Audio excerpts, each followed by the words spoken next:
Hello, I'm Dr. Omar Hani. What should we do when our soul feels bruised and wounded? There comes a phase in life when someone enters your world and leaves after completely shaking your existence. Their impact feels like an earthquake. Every building inside you collapses. Your mental structure, your emotional balance, your confidence, your peace, everything falls apart at once. And after that destruction, life silently asks you to build yourself again from the ground up. In the beginning comes the trauma phase. A state of functional freezing where you are alive but unable to function properly. You cannot work, cannot think clearly, cannot focus. You remain stuck in shock, replaying events again and again inside your mind. Your body moves, but your soul feels absent.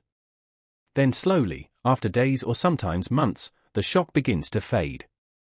And that is the moment when reconstruction starts. You begin collecting the broken pieces of yourself. Brick by brick, thought by thought, you try to stand again. But the painful reality is this. If you are extremely unlucky, the people causing these emotional earthquakes are not strangers. They are your own blood relatives. And when the source of destruction lives inside your emotional world, removing them becomes almost impossible. Repeated emotional earthquakes slowly bruise the soul. They wound your spirit so deeply that your passion weakens, your growth stops, your mind becomes exhausted, and emotionally you begin to feel paralyzed. You stop understanding yourself. You stop recognizing your own reactions. Everything around you starts feeling like noise. And this is the most critical phase of life.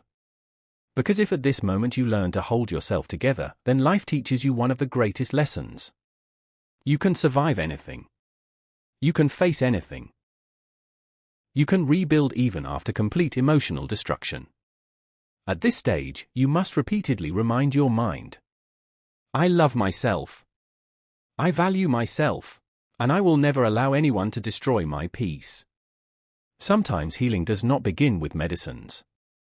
Healing begins when a wounded soul decides to protect itself.